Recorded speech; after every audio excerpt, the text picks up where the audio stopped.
예, 다음 저번 시간에 이어서 그 디지털 아방가드의 제2 상호작용성에 대해서 같이 한번 보겠습니다. 예, 이 제2 상호작용성은 1960년대에 나타나고 있는 그런 현상이라고 얘기를 할 수 있습니다. 그 프랑크 포퍼라고 하는 그런 비평가가 있는데 이 사람이 얘기하고 있는 상호작용성의 의미에서 참여와 차이가 있다. 관찰자의 참여는 예술적 창작 과정에 개입한다 라고 그렇게 얘기하고 있죠. 그래서 창작 과정에 직접적으로 개입하는 거. 예전에는 개입을 직접적으로 개입을 한 건 아니고 관객과 관람자와 그 제작자 또는 생산자 사이에 그렇게 참여 내지는 관여할 수 있는 가능성, 그 여러 가지 예술의 복합적인 요소에서 가능성을 열어두었다라고 하는 의미에서 제1 상호작용성을 한다 그러면은 여기서 이제 개입한다는 의미가 좀 차이가 있습니다. 이러한 참여는 1960년대 역동적 예술인 키네틱 아트, 키네틱이라고 해서 움직인다 이런 의미예요. 그 움직이는 예술입니다. 연관 있는 곳에서 예술 작품의 효과가 관찰자의 움직임에 의존적으로 나타나고 있는 거를 얘기를 합니다. 그래서 이런 해프닝 이런 관점과도 연관이 있습니다. 특히 해프닝 아트, 해프닝 예술, 행위 예술이라고 그러죠. 행위 예술 이런 것과도 깊은 연관이 있어요. 이런 것은 앨런 케프로가 언급한 것이기도 합니다. 예, 상호의 작용성과 멀티미디어 관계를 조금 본다 그러면은 인터랙티비티 앤 멀티미디어 관계. 예. 존 케이지 첫 번째 하나의 예로서 이제 존 케이지라고 하는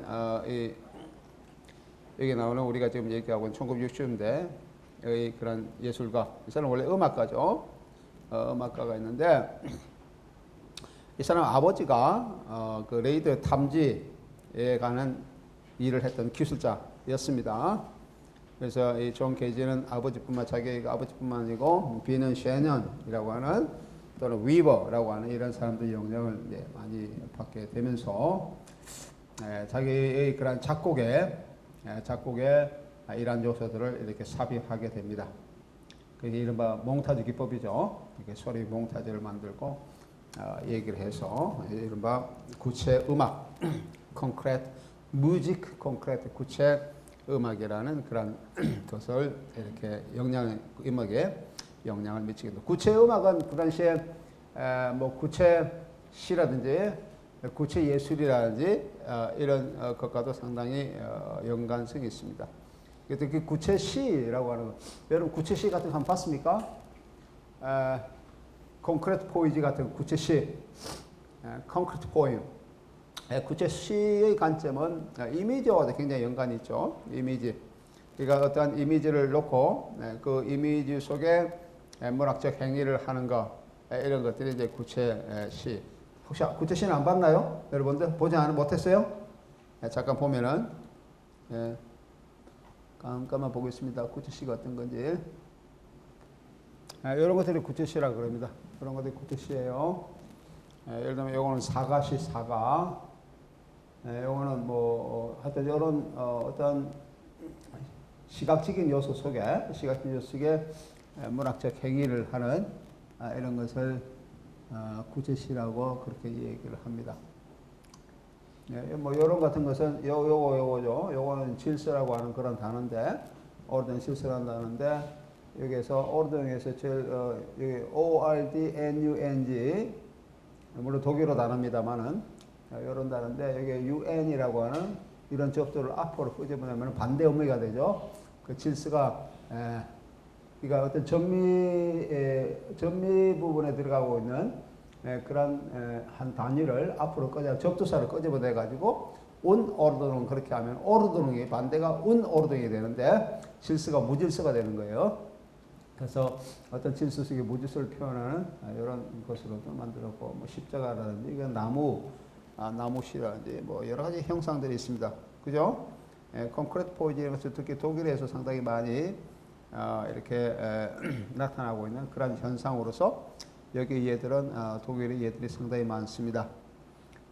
이런 것들이죠. 이런 것들도 재미있죠. 여기도 슈바이겐이라고 하는 거, 요거 슈바이겐은 그래서 침묵이라는 뜻인데, 침묵이 단어가 몇 개입니까? 3개, 5줄이니까 15개죠. 15개인데 그 중에 하나를 빼버렸어요.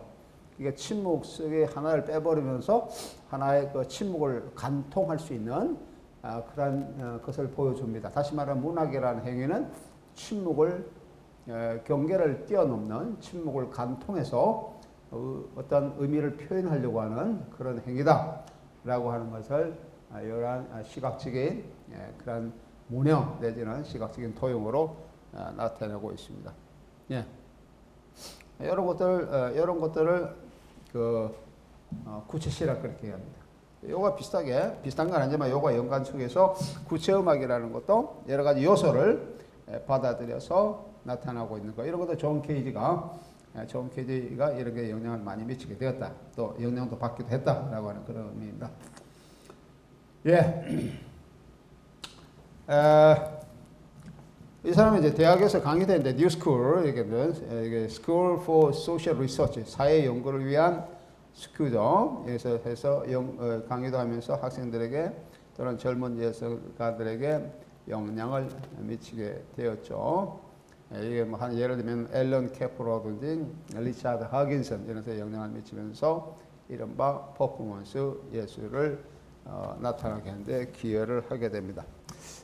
퍼포먼스, 퍼포먼스라는 것을 우리가 흔히 해서 어떤 것을 공연한다는 의미죠. 공연한다는 의미로서 나타나고 있는데, 이른바 이게서 나타나고 있는 것이 우리가 얘기하고 있는 그 cultural tone이라고 하는 그 문화의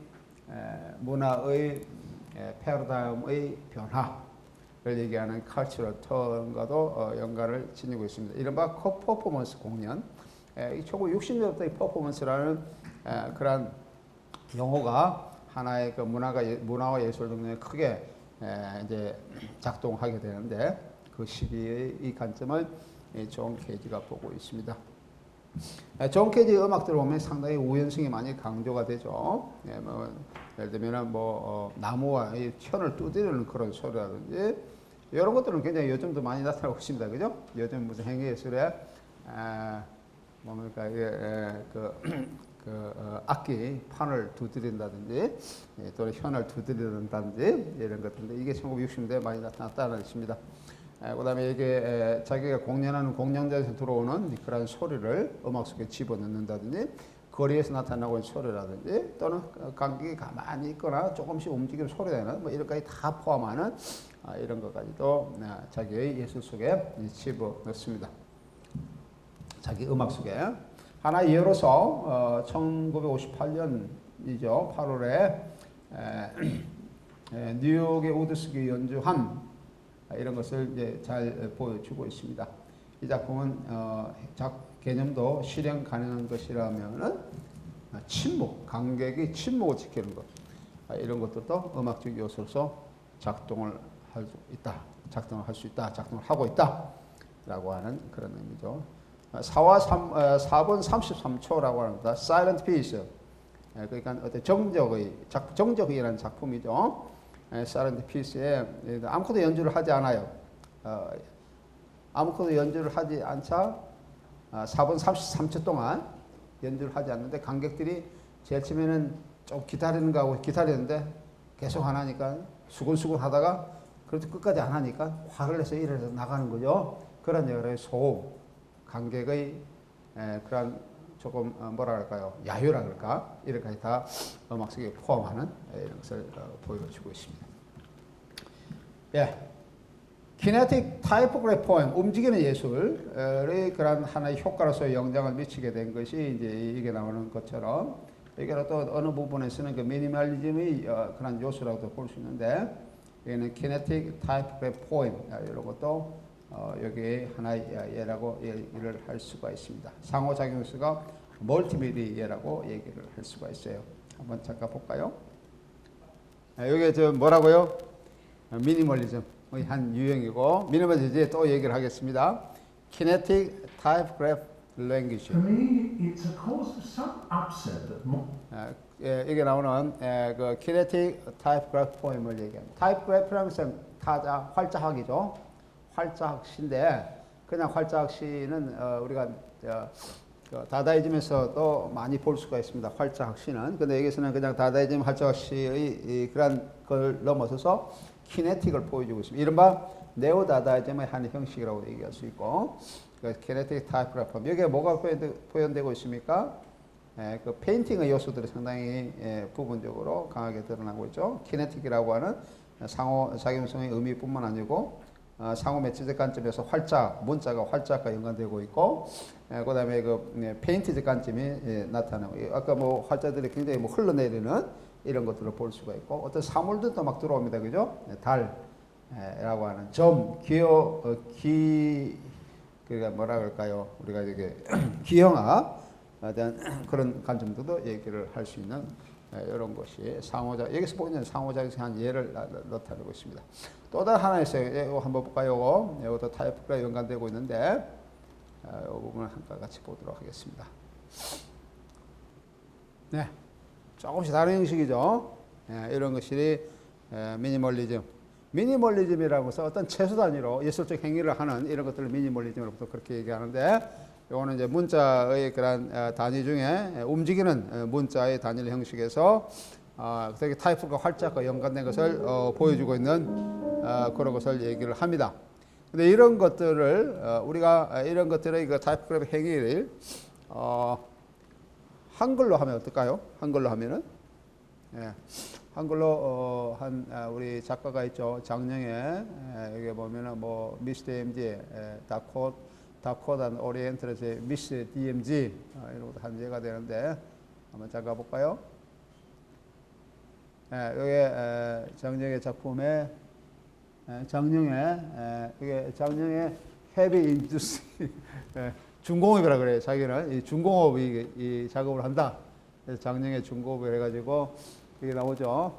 장영애 헤비 인두스트리라고 그렇게 되어 있습니다. 이 사람들 작품이에요. 상당히 많은 작품들이 있는데 우리가 그 몇 가지 예를 들면 아까 내가 여러분들에게 적어놓은 거 있죠. 다코다. 그게 어디 좀 있습니까?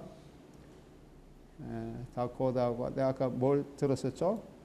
다코다하고 오리엔트하고 미스 DMG. 보입니까? 안 보여요?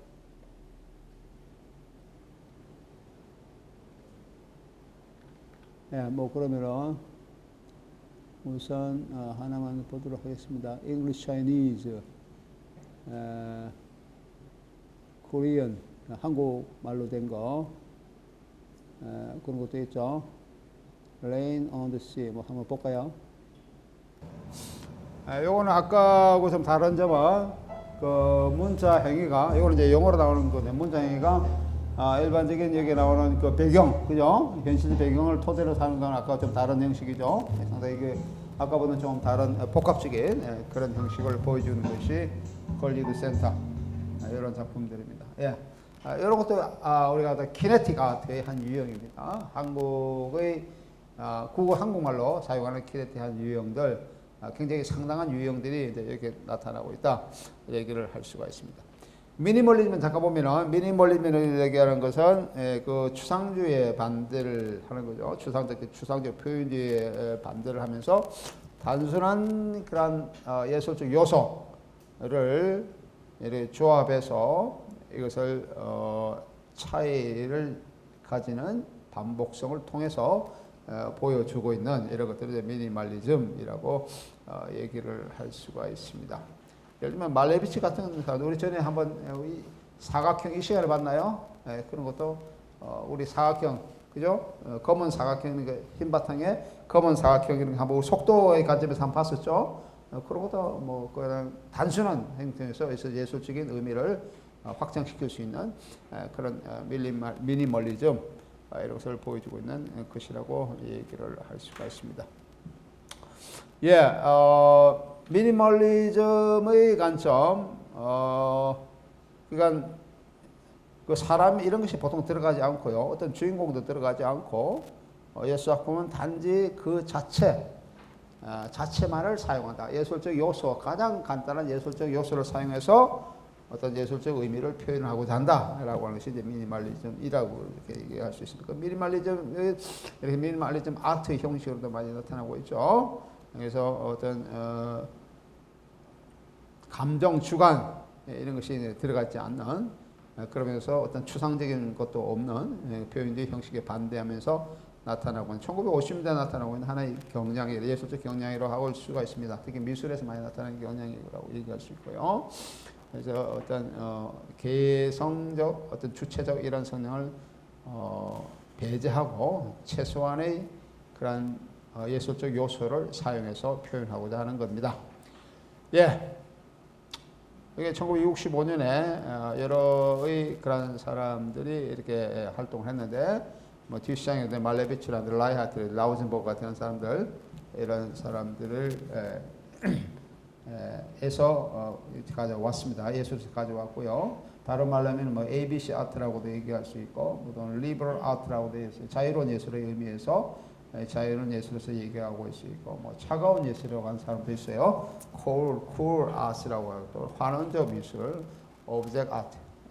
object art는 어떤 대상 예술이죠. 어떤 대상을 가지고 하는 예술이다, 이렇게 얘기를 할 수 있고요. 또 어떤 사람은 primary structure다, 주도적인 어떤 구조를 가지고 있는 형식이다, 예술 형식이다, 뭐라고 얘기를 하는 사람들, 여러 가지 명칭이 있습니다. 미니멀 아트라는 그 의미가 여러 가지 의미를 이렇게 얘기할 수 있다라고 하는 겁니다. 예, 미니멀리즘은 어떤 외부적인 요소를 배제하고 예술 작품 속에 있는 그 한 요소를 반복적 사용, 또 차이를 가지고 있는 반복적 사용을 통해서 예술성을 드러내고자 하는 성향이라고 얘기를 할 수가 있습니다. 예, 그렇기 때문에 미니멀리즘에 있는 것들은 일반적으로 미니멀리즘에 해당되는 예술들은 대부분 다 뭐랄까요, 내러티브 형식이 상당히 배제되고 있습니다. 예술 자체를 지향하려고 하는 그런 성향을 보여주고 있죠. 예, 보여주고 있고요. 미니멀리즘의 회화라고 하는 것은 그렇기 때문에 이런 것들은 이제 환상적 요소가 상당히 제거됩니다. 가상 공간도 제거되고, 작품을 하나의 대상으로 묘사하고자 하는 그런 성향이 미니멀리즘에 굉장히 강하게 드러납니다. 뭐 대표적으로 얘기하자면은 뭐 도널드 저드 같은 사람을 들 수가 있어요. 도널드 저드의 그 특수한 물체 같은 것이 이제 하나 예가 되고, 회화의 한계를 극복하고자 하는 그런 시도로서 조각을 나타내는 거죠. 조각을 나타내면서 이것이 조각이냐 회화냐라고 하는 어떤 경계선을 두면서 조각일 수도 있고 회화일 수도 있고, 또는 회화일 수도 있고 조각일 수 있는 그런 것을 드러내고 있습니다. 예, 미니멀 예술은 의미가 그 자체로서 단순성을 보여주고 있기 때문에, 단순한 어떤 행위로서, 어떤 구성 요소의 반복적인 행위로서 예술 의미를 드러내고자 하기 때문에, 그 의미는 일반적으로 내러티브가 배제된다 그랬죠. 그 의미를 알려 그러면 어떤 외적인 요소도 함께 그게 가미함으로써 예술의 의미를 찾을 수 있을 것으로서 이렇게 요구를 하고 있습니다. 미니멀리즘은 실제 현실 공간 속에서 그런 의미에서 관람자의 역할, 외부적 요소가 요구된다는 점에서 관람자의 역할이 부각되어지고, 그런 의미에서 상호작용성의 그 제2의 의미의 상호작용성이 나타나고 있는 그런 하나의 형식이라고 얘기를 할 수 있습니다.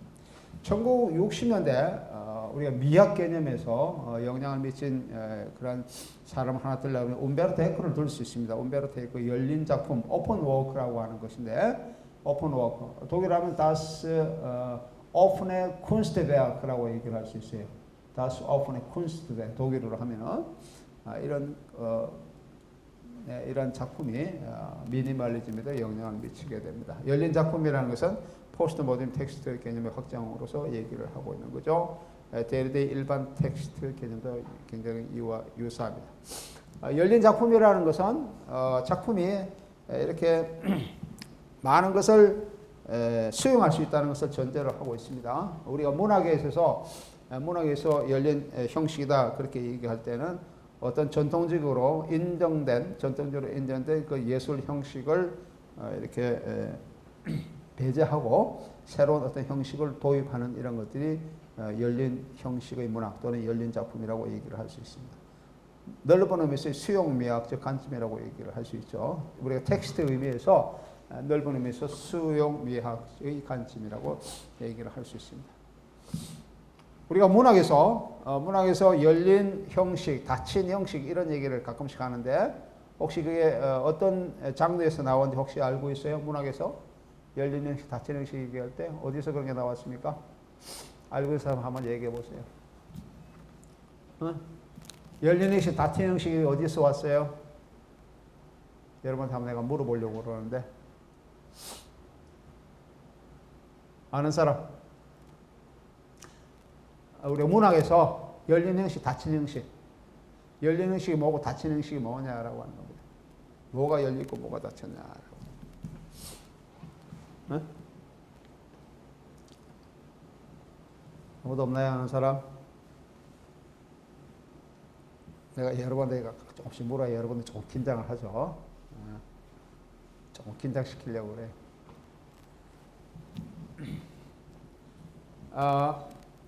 문학에서 열린 형식, 닫힌 형식은 그 논의 또는 논쟁의 시작이 드라마에서 나타나고 있어요. 드라마.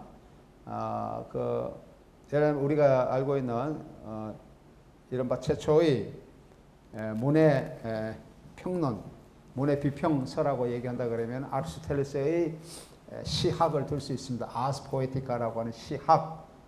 아스 포에티카 문학 기술 이론이라는 뜻이죠. 시학을 들 수 있는데 그 시학에서 아리스토텔레스가 시학은 비극에 대한 이론인데 비극, 비극에 대한 이론인데 비극이 어떻게 되어야 하느냐라고 하는 것에 대해서 써놓은 책이 아리스토텔레스의 시학이라고 하는 책입니다.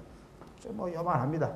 단행본 형식이고 분량도 얼마 되지 않아요. 여러분들이 뭐 마음 잡고 읽으려고 그러면 한 30분, 1시간 읽을 수 있습니다.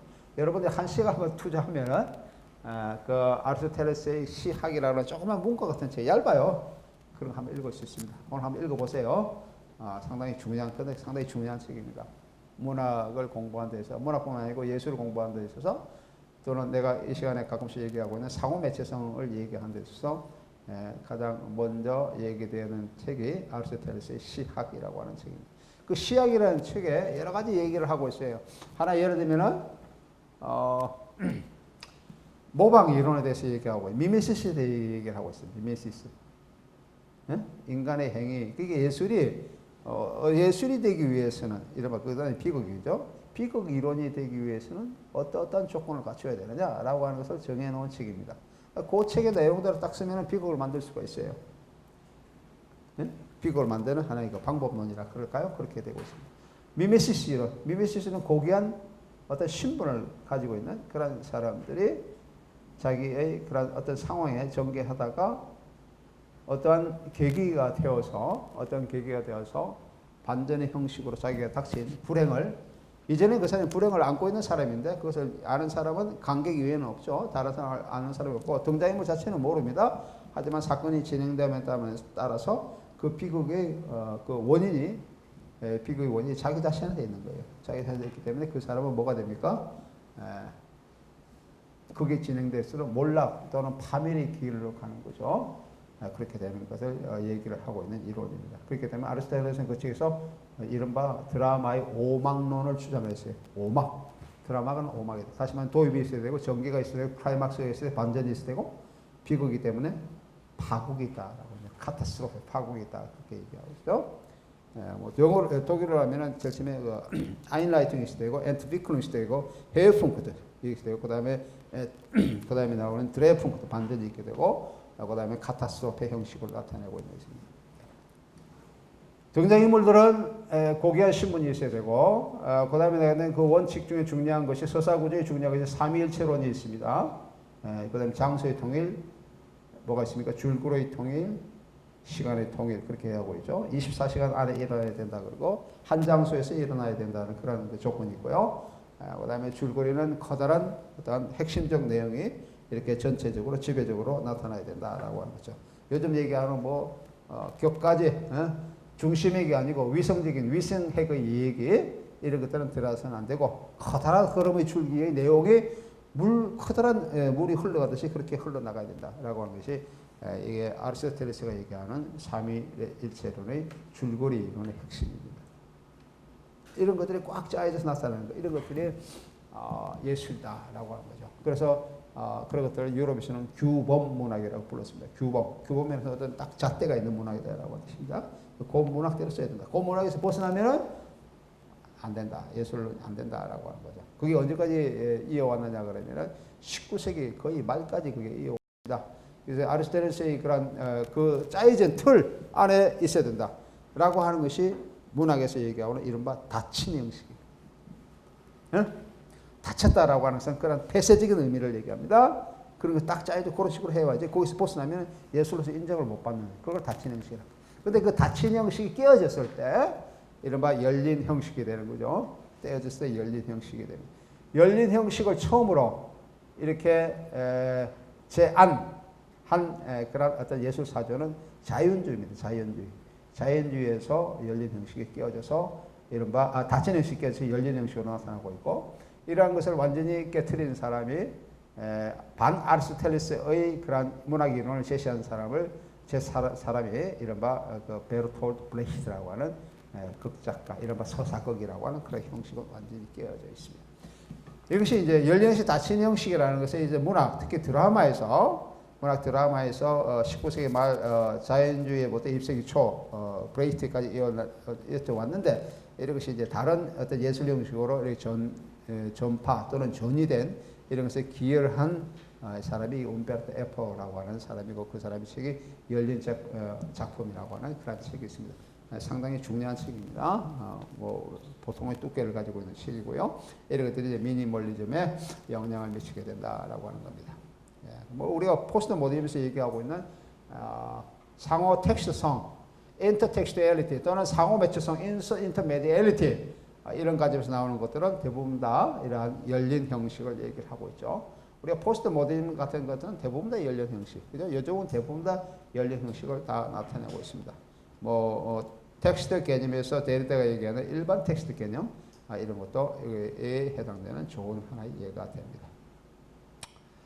또 하나의 그러한 예술적 유형으로서 프록세스라는 예술이 있습니다. 이른바 소멸의 예술과도 연관이 있는 예술인데요. 프록세스라는 것은 흐름을 얘기합니다. 물이 들려오고 나가는 흐름을 얘기를 하죠. 프록세스. 끊임없는 변화 또는 움직임 이런 것을 의미하는 라틴어입니다. 프록세스라는 개념이 그런 거예요. 그래서 1960년대, 70년대에 일어나는 국제적인 전위 예술 운동이다라고 그렇게 얘기를 하고 있고요. 주도적으로 제일 처음에 나타나는 용어적 개념에서 얘기한 것이 조지 맥케너스라고 하는 사람이죠. 이 사람이 어떤 전통적인 예술 그런 형식에서 벗어난 새로운 예술을 만들기 위해서 잡지를 했는데, 잡지 제목으로 이런 것을 했습니다. 작집을 했지만 이제 발간되지 못한 형식으로서 나타나고 있는데, 이것이 하나의 예술 사조로서 이렇게 하나의 자리 잡게 된 것이 프록세스라고 하는 운동입니다. 물론 아방가르드 운동이죠. 네오 아방가르드 운동이라고 얘기를 할 수 있습니다. 프록세스는 이른바 저항문화와도 밀접한 관계가 있습니다. 저항문화는 우리에서 카운트 컬처라는 그런 표현을 쓰는데, 대항문화, 저항문화와도 밀접한 관계가 있습니다. 1960년대 저항문화를 상징하는 대표적인 하나의 문화 유형이 히피라는 문화가 있습니다. 여러분 히피 압니까? 히피 들어봤나요? 그 당시 히피의 그런 모습을 보면은 청바지, 여러분 청바지 여러분 입고 다닙니까? 청바지 그 히피 문화의 하나의 유산이에요. 히피. 그다음에 장발. 요즘 뭐 장발하는 남자들 중에 장발하는 젊은이는 별로 없는 것 같은데, 그 당시에는 1960년대, 70년대까지 뭐 장발 이렇게 했어요. 우리나라도 장발 당수도 하고 그랬습니다. 젊은이들 장발을 머리를 너무 길러가지고 장발 이런 거 그 다음에 간단하게 옷을 단단하게 입습니다. 청바지에다 위에 뭐 티 같은 거 와이셔츠 간단하게 입고 그 다음에 한 곳에 머무르지 않고 막 돌아다니는 그런 유형 젊은이들이 미국 같은 데는 넓은 땅이니까 히피 문화의 가장 대표적인 표상이 이제 오토바이 타고 다니는 그런 것들이 있습니다. 히피 문화를 보여주고 대표적인 이지 라이드라는 영화가 있습니다. 이지 라이드. 오토바이 히피 문화를 보여주고 있는 영화의 소위 뉴 아메리칸 시네마 새로운 미국 영화를 보여주고 있는 그런 것들. 하여튼 이런 것들이 히피 문화와 연관성을 있습니다. 1960년대 비틀즈, 로큰롤 음악 이런 것들로 굉장히 연관을 가지고 있습니다. 비틀즈가 뭐 폭발적인 선풍적인 여러분 비틀즈 음악 좋아합니까? 들어봤나요? 선풍적인 이런 인기를 이와 굉장히 밀접한 관계가 있습니다. 젊은이들의 의식을 이렇게 완전히 새로운 관점으로서 변화시키고 해방시키는 이런 것이 있죠. 이런 것들이 1960년대에 나타나고 있는 뭔가 물처럼 이렇게 밀려오는 걸 얘기하죠. 새로운 어떤 물길이 막 조수 간만에 우리 밀물 썰물 그렇게 하잖아요. 이것이 막 밀려오는 이런 현상, 이것이 프락시스라고 얘기하는 거죠. 그래서 1960년대에 저항 문화를 보여주고 있다라고 그렇게 얘기를 할 수 있습니다. 이런 저항적 형식, 사회 변혁적 형식은 우리 다다이즘에서도 이미 한번 봤었죠. 다다이즘은 1차 대전 이후에 나타나고 있는 그런 형식이고 1차 대전 또는 그와 연관돼서 나타나고 있는 형식인데 다다이즘은 여기에 나오는 어떤 저항인데 이 저항의 그런 원인, 배경이 여기에 나온 1960년대와 다릅니다. 그거는 세계대전에 나타나고 있는 어떤 절망, 불안에 대한 이런 것에 저항하는 것이라고 그러면은 여기서는 뭐가 됩니까? 1960년대는 새로운 어떤 문화 형태를 보여주고 있는 것이죠. 예를 들면 뭐 대량 생산 이런 것이 나타나고 있는 현상과 연관을 가지고 있습니다. 프락시스의 사람에 참가한 사람들 아까 얘기한 것처럼 계속 이렇게 어떤 방랑적인 요소, 유랑적인 요소가 상당히 강합니다. 강하고 이 프락시스는 미국뿐만 아니고 유럽 이런 데서 굉장히 다양하게 나타난다. 우리나라는 이런 것들이 한 1970년대에 영향을 미치게 되었어요. 물길이 조금 채다가 우리나라에 조금 늦게 왔는데 이렇게 나타나고 있는 형식을 얘기를 합니다. 뭐 유피 문화도 여기에 해당될 수가 있고요. 또는 뭐 캠프 문화도 여기에 해당될 수 있고 이런 것을 보여주고 있습니다.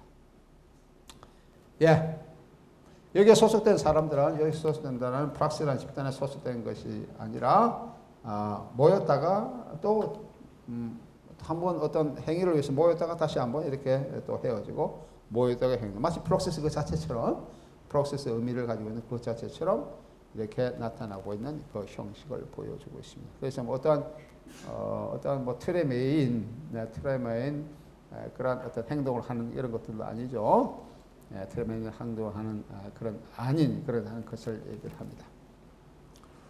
그래서 흔히 사람들의 이 프락시스가 뭐냐라고 하는데 이해하는데 조금 어려움을 겪기도 하고 그랬어요.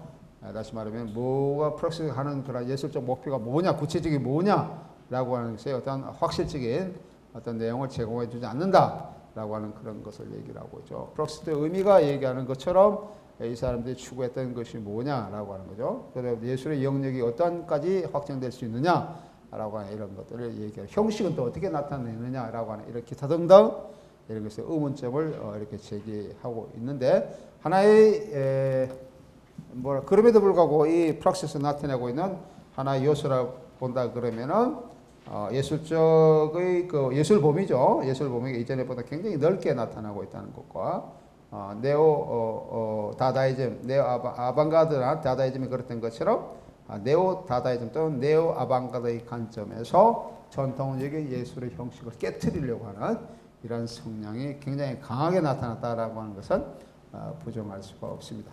이 사람들은 저거 페스티벌 형식으로 많이 모였다가 흩어지고 그래요. 페스티벌 형식으로 많이 모였다가 흩어지고 뭐 이런 형식을 많이 취합니다. 유럽, 미국 각국에서 많이 나타나고 있죠. 1964년 뭐 베를린 이런 데서도 하나의 그 베를린에서 나타나는 페스티벌도 하나의 관점을 보여주고 있습니다.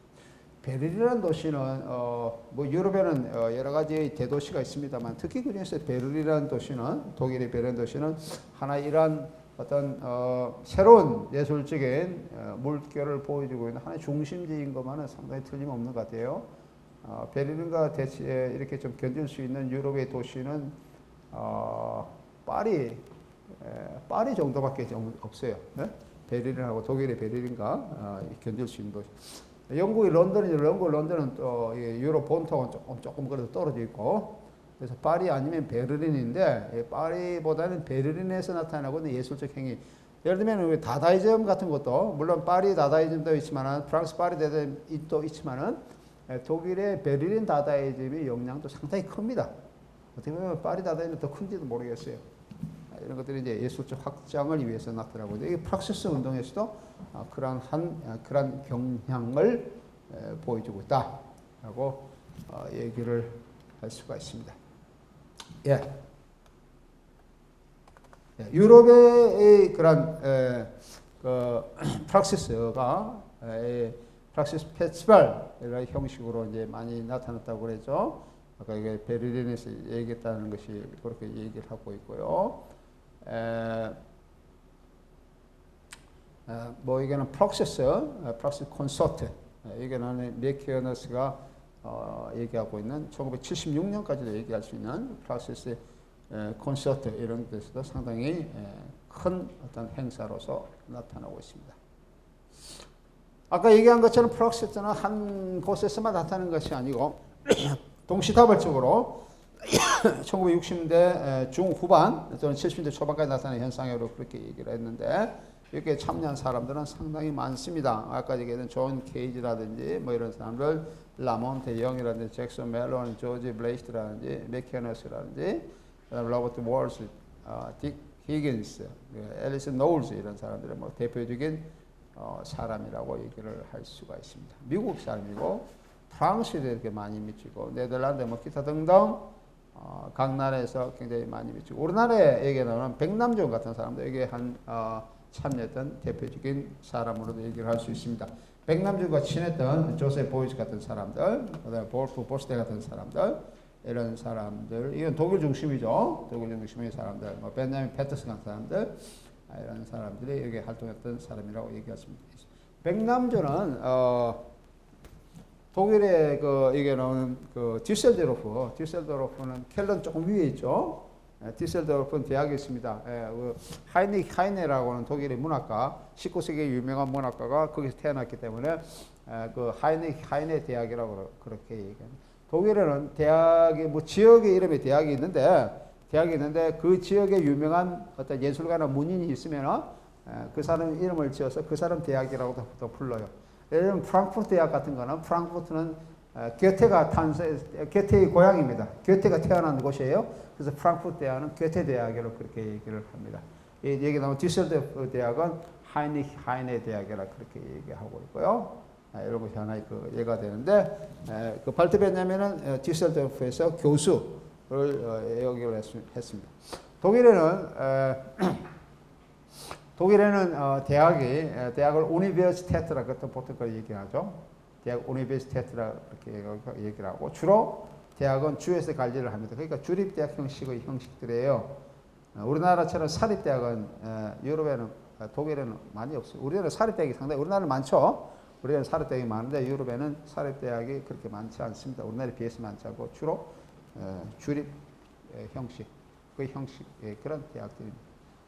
유럽에는, 특히 독일 같은 데는 학생들 등록금을 받지 않죠. 학생들 등록금이 없습니다. 나도 독일에서 공부했는데 등록금 안 내고 공부를 했어요. 등록금은 단지 이제 조금 사회보장기금 이런 걸 내고, 사회보장기금을 내고, 그 다음에 뭐 의료보험 내고. 여러분들 의료보험은 학교에 따로 내는 거 아니죠? 등록하는데 조건이 아니죠, 우리나라는. 근데 독일은 등록하는데 의료보장기금, 의료비, 의료보험이요. 의료보험 드는데 내야 됩니다. 아주 상징적인 액수입니다. 많이 안 냅니다. 조금 내. 미국은 많이 내요. 미국은 의료보험비를 굉장히 많이 냅니다. 미국에 가려고 그러면은. 근데 유럽에는 그런 걸 안 내요. 안 내는 거 아주 조금 냅니다. 대학도 학생들은 등록금이 없어요. 그럼 누가 냅니까? 그 비용, 대학은 비용이 드는데 대학 운영하려면 비용이 드는데 그걸 누가 냅니까? 그러면은 학생들이 안 내면은 그 주정부가 냅니다. 주정부 대학 운영하는데 주정부가 비용한 주정부가 내요. 그 주정부는 돈이 어디서 냅니까? 돈이 막 떨어지는 건 아닌데 세금으로 세금을 많이 냅니다. 세금. 그러니까 결국 그게 마찬가지예요. 등록금이 없는데 그 공짜가 아니고 자기 부모가 다 세금을 내는 겁니다. 예. 그 대학생들이 이제 뭐 학교 마치고 취업을 하면 직장 가지고 이제 라면 거기에 또 세금이 또 많이 뗍니다. 그러니까 결국 공짜가 아니에요. 여름에는 뭐 등록금 없어요. 공짜인 거 해가지고 굉장히 좋은 것처럼 보이지만 결국 그게 그거예요. 예, 그게 주머니에 쌈짓 돈이라고 다 그렇게 나가는 거예요. 그래서 디셀도르프 백남준은 디셀도르프 대학의 교수였어요. 교수여서 특히 디셀도르프의 쿤스트 아카데미라고 하는 뭐 예술대학, 미술대학이라고 할 수 있는데 거기 교수로서 그렇게 활동을 했습니다. 뭐 일본에서 여러 명의 활동을 여기 오노 요코 이런 사람은 굉장히 이제 유명한 그 비틀즈 멤버하고 결혼한 유명한 하나의 여성이면서도 프럭시스 예술가라고 얘기를 할 수가 있습니다. 여기 나오는 요셉 보이스도 프럭시스 멤버로서 이렇게 혼합예술 내지는 인기와 문학의 창조성을 부정하고 프럭시스 운동에 탐닉한 그러한 것이라고 그것이 활동이죠. 활동한 사람이라고 얘기할 수 있고요. 모든 예술적 의도는 인위적인 성격, 부자로운 삶을 내포하기 때문에 프럭시스 운동은 이런 저항적인 성격이 강하고 어떻게 보면은 우리가 살고 있는 사회에 대한 조롱적 형식이 굉장히 강합니다. 조롱 또는 우리가 얘기하는 건 서타이어, 풍자 성격이 굉장히 강하고 반예술적인 그런 형식으로 나타나고 있습니다. 그래서 조셉 보이스 같은 사람은 경직된 과거의 형식, 사회적 인식 이걸 대체하는 것 그런 것을 얘기하고 백남준도 역시 마찬가지로 그런 활동을 한 사람으로서 얘기를 할 수가 있습니다. 프럭시스 예술은 다양한 퍼포먼스를 가지고 뭐 여러 가지 예술적인 행위를 합니다. 글쓰기라든지 뭐 어떤 장난감 오브제 작동을 이렇게 동원한다든지 뭐 이렇게 활동을 많이 얘기하고 있죠. 그래서 아방가드 예술이 흔히 그렇듯이 아방가드에서 삶과 예술의 동일화를 많이 요구하는데 삶과 예술의 동일화, 삶과 예술의 그 동일화 속에서 그 일상적인 간격, 일상 삶과 예술의 또는 예술과 일상생활의 간격을 없애고요. 여러의 그 예술 매체 간의 형식도 이렇게 타파하려는 붕괴하려는 그런 시도를 많이 하게 되죠. 이런 점에서 프락시스는 어떤 의미에서 사고 매체적 성격이 굉장히 강하다라고 얘기를 할 수가 있습니다. 우리가 디지털 예술은 사고 매체적 형식, 예술의 혼합 복합적 요소가 상당히 강하게 나타나는데 이런 의미에서 이런 것들을 우리가 디지털 아방가드라고 얘기를 한다 이런 얘기예요. 지금 내가 얘기하는 1960년대 예술 형식들 이런 것들은 디지털 아방가드 형식이다 이렇게 얘기를 할 수가 있습니다. 프락시스 운동도 마찬가지죠. 뭐 연극, 음악, 미술, 뭐 무용, 뭐 이런 것들이 그 경계를 무너뜨리는 그런 형식으로 얘기하고 있다. 그래서 인터미디어다라는 표현을 씁니다. 인터미디어.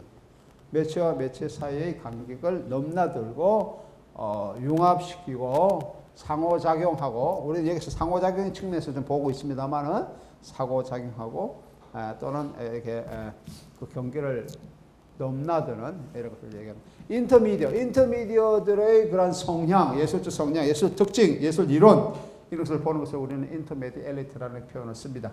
그것은 상호 그 예술성 또는 상호 매체성의 관점에서 얘기를 할 수 있다. 인터미디어는 그런 개념을 얘기를 할 수 있습니다. 그러니까 이거 뭐 굉장히 그 당시에 강했던 것은 이제 연극뿐만 아니라 회화적에서도 굉장히 강하고 음악적에서도 굉장히 강하죠. 그래서 음악과 다른 예술 또 회화나 이런 연극 같은 무대 예술 같은 이런 것들과의 문학과의 관계 이런 것들을 융합적으로 어떻게 나타나고 있느냐, 인터미디어의 방식으로 어떻게 나타나고 있느냐라고 하는 이런 것에 이 프락시스 운동은 상당히 관심을 많이 가지고 있다라고 얘기를 할 수가 있어요. 예. 그러니까 프락시스 운동은 이렇게 어떤 행위를 하고 한번 했다가 그것을 그대로 지속시켜서 하는 게 아니라 또 이따가 또 흩어지고 물결처럼 또다시 행위를 하고 또 흩어지고 이런 행위를 반복했던 이러한 특징을 보여주고 있습니다. 예. 그래서 이런 행위들의 자체가 왜 그렇게 했느냐라고 하는 거죠. 그 예술이라고 해서 우리가 전통적인 예술이라면 어떤 예술을 하나, 어떤 예술가 이렇게 생성시키면은, 생산했으면은, 뭐 계속 남잖아요. 어떤 예술은, 그죠? 계속, 후대에 전달되고, 하나의 이른바 예술품으로서, 그런 건데, 예술이라는 게 그런 것이 아니다라고 하는 거죠. 이 사람이 같지만. 그러니까 기존의 예술 형식, 또는 예술적 가치, 이런 것을 포기 내지는 파괴하려고 하는 것. 어떻게 보면 예술의 아우라, 발트 베냐민이 얘기하고는 예술의 아우라라고 하는 그런 개념을 거부한 것이다라고 예술을 거부한 것이다까지도 우리가 이해할 수 있죠. 예술의 아우라를 거부한 것이다라고 예술을 할 수 있습니다. 예, 이런 점에서 예술 작품은 포스트 모더니즘의 성향을 굉장히 강해 보인다라고 하는 겁니다.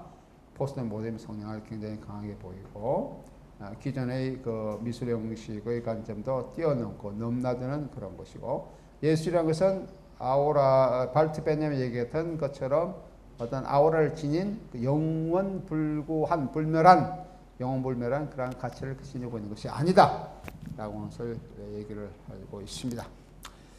하지만 이 프로세스에서는 시간적 의미가 좀 강조가 되고 있죠. 흘러가는 이런 시간적 관점이 얘기를 하고 있기 때문에 시간적 의미가 강조되고 시간의 흐름에 따라서 나타나고 소멸하고 있는 그런 것인데 예술이라는 것은 불확실하다. 살았다가 없어지는 그런 것이다. 이런 의미에서 프락시스는 사라짐의 미학과도 상당히 연관된다. 소멸의 미학, 사라짐의 미학과도 연관이 된다. 라고 얘기를 할 수가 있습니다.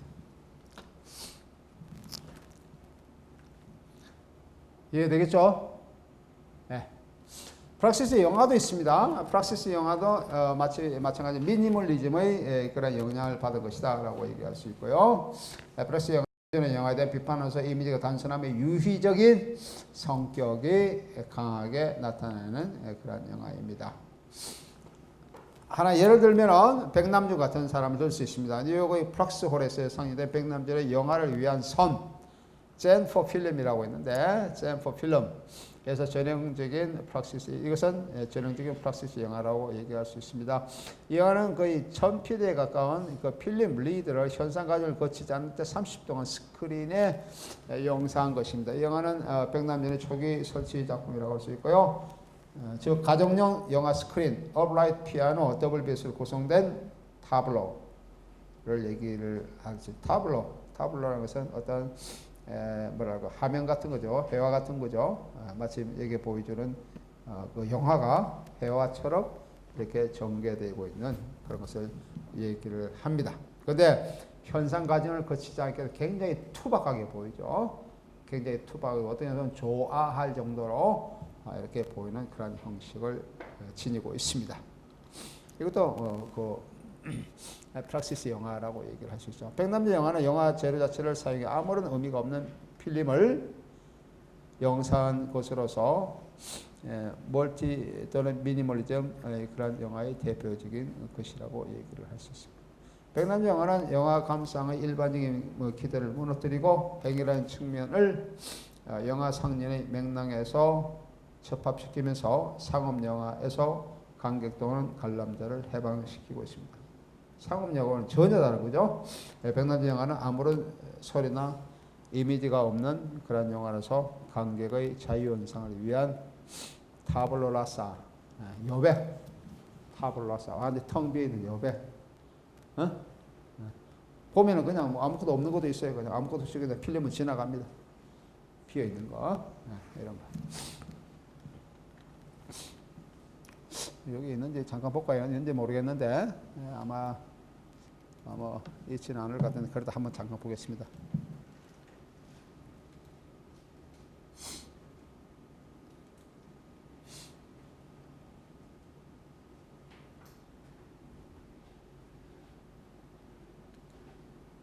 예, 지금 이거 보려면 시간이 없는데 이거 다음 시간에 보도록 하고 하여튼 그 다음 시간에 내가 한번 찾아볼게요. 여기 나오는 영화를 위한 선이라는 것을 한번 찾아보도록 하겠습니다. 또 하나의 그 예로서 아까 얘기했던 오노 요코, 이건 일본 사람이죠. 오노 요코의 영화 넘버원은 천천히 타들어가는 성령 개별을 보여주는 영화로서 역시 미니멀리즘의 극미한 사건을 보여주면서 그 위험성을 감수하고 있습니다. 이 영화는 그냥 저 뭡니까 성령이 타들어가는 거 그만 쭉 보여주고 있는 거예요. 네, 그런 거 영화하고 있고 그 다음에 또 다른 것은 언어의 턱, 입, 뺨을 크로잡하면서 8초간의 얼굴의 미세한 표정을 보여주고 있는 영화. 이를 슬로우 모션으로 11분 동안 진행되고 있는 겁니다. 네, 이런 영화가 있고요.